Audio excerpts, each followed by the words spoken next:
血色披风已催动到极致了，还未能拉开距离。阁下将此车献于我，我便放阁下离去，如何？动辄就索人攻法财物，怕不是蛮横无理惯了？莫非是天南哪一宗派的少主？你这蛮夷还不配知道本座名讳。 A streak of white light tore through the sky. It was the wind-chasing carriage, inside of which sat 5 nascent soul stage spellcasters. Their goal was clearly to delay and await reinforcements. Unable to face them head-on, Marquis Nanlong immediately proposed splitting up, handing each person a jade slip with a rendezvous point set for 3 days later. Everyone activated their divine abilities and scattered in all directions. Hanley donned his blood-colored cloak, turning into a streak of crimson light that shot away at astonishing speed. Glancing back, he saw the peculiar wind-chasing carriage its body resembling. A snow-white beast cart forged from bone, flanked by wooden wings inscribed with flowing runes. A murderous aura seeped faintly from within. After a brief discussion, the 4 spellcasters inside split up to pursue the others, but chose not to chase Han Li. He had barely felt relieved when the carriage suddenly pivoted and shot straight toward him. His expression shifted, and he immediately urged the cloak to accelerate.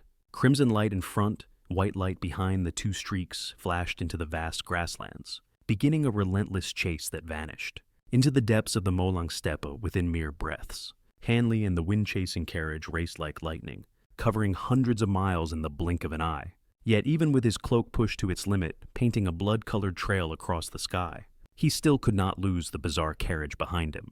He secretly marveled, just as that mid-stage nascent soul elder had said. The wind-chasing carriage was a top-tier flight treasure. Without using wind thunder wings or a lightning-type escape technique, it was nearly impossible to shake off. Though he had already reached the nascent soul stage, Hanley had never truly crossed blows with someone of the same realm. Seeing this opponent as a good trial, and knowing he could still escape with the wind thunder wings, he abruptly decided to stop and confront the pursuer. Though not for too long, lest something unforeseen happen on the Molang Steppe. The crimson light faded while azure radiance surged. Hanley turned to face the incoming white glow. Without hesitation, he waved his hand 72 azure bamboo cloud-swarm swords, formed layer upon layer of sword formations, while a swarm of gold-devouring beetles was summoned, condensing into a translucent armor over his body. The wind-chasing carriage stopped 100 meters away.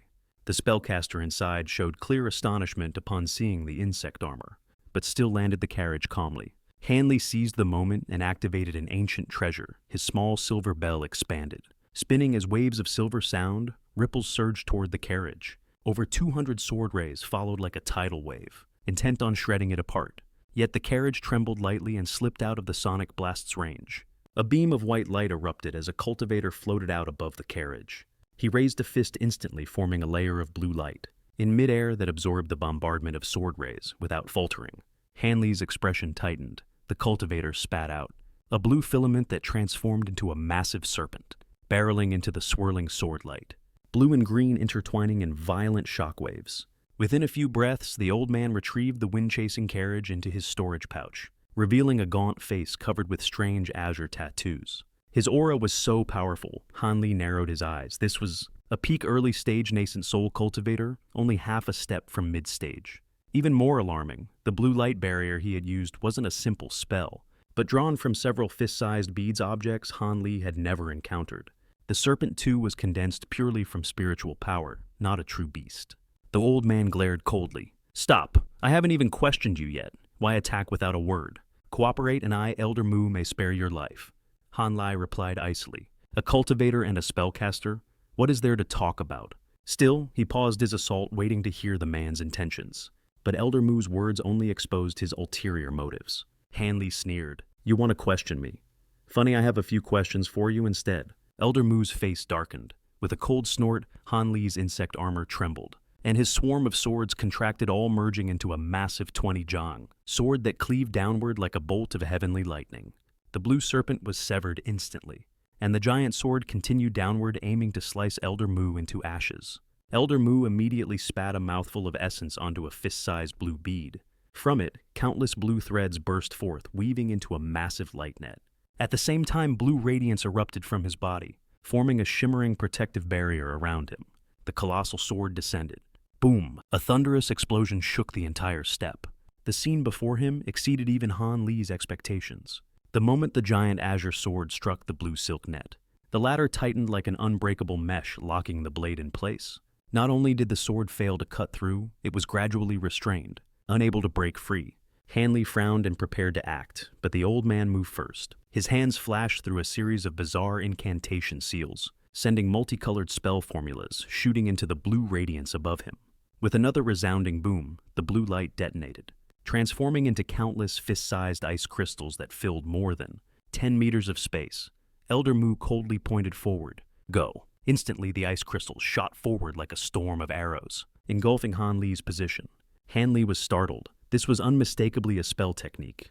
He immediately summoned the gold-devouring beetles, forming a shimmering insect barrier around himself. The blue ancient treasure in his hand dissolved into white mist, absorbing a large portion of the incoming ice crystals.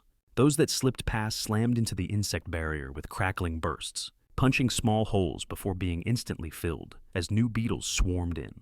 Elder Mu stared in disbelief. These ice crystals, cultivated from his own profound cold essence over 100 years, were sharp enough to pierce through most protective treasures yet before this insect screen. They were as useless as stones tossed into the sea.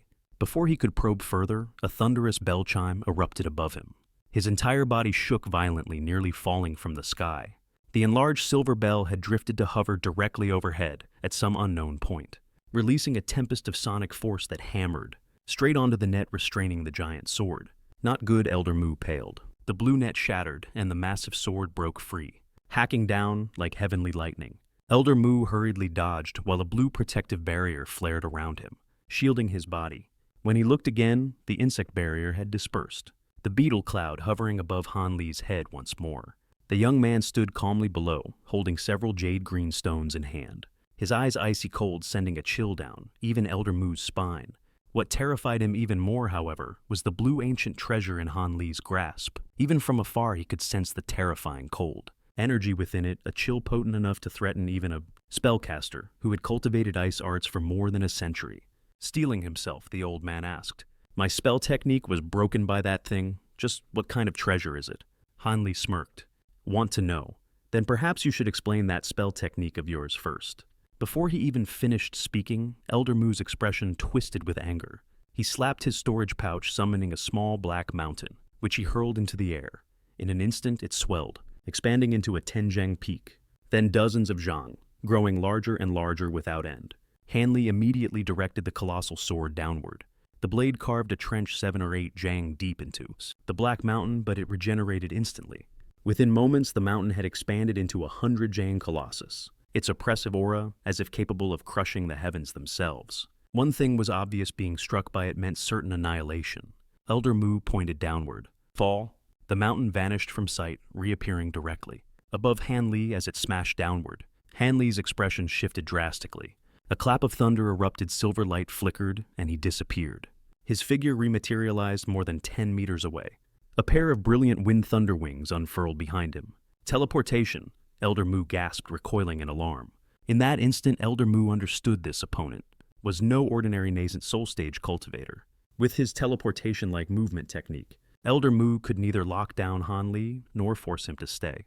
Moreover, controlling the massive black mountain earlier had already drained a great deal of his magic power, making it impossible to unleash it again. The battle had clearly slipped beyond his control. Just as Elder Mu formed the intent to retreat, Han Li's gaze locked onto the black mountain, a flicker of greed rising within him. A single strike from that treasure could kill even a late nascent soul stage expert. It was clearly an ancient treasure from antiquity, not something the old spellcaster could have refined.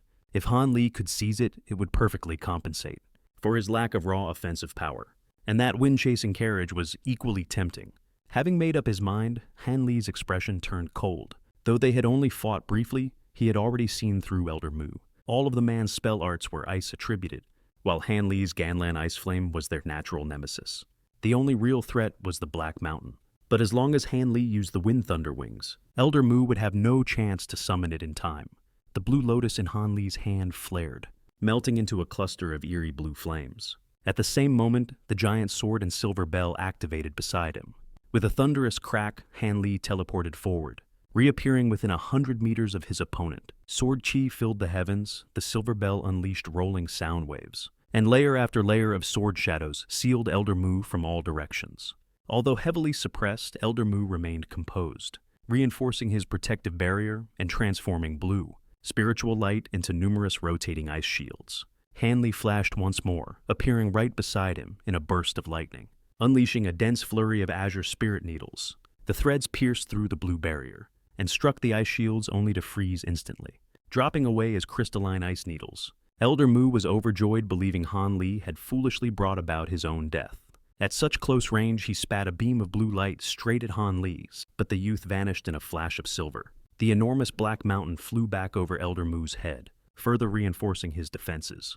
Before he could breathe a sigh of relief, the wind-chasing carriage appeared in his hand once more. Just as he prepared to flee, a thunderclap erupted beneath. The carriage lightning exploded, and Han Li materialized directly before him. Han Li seized the old man with one hand, Ganlin ice flame erupting from his 5 fingers and stabbing forward. Elder Mu's ice shield activated instinctively, but was instantly frozen solid.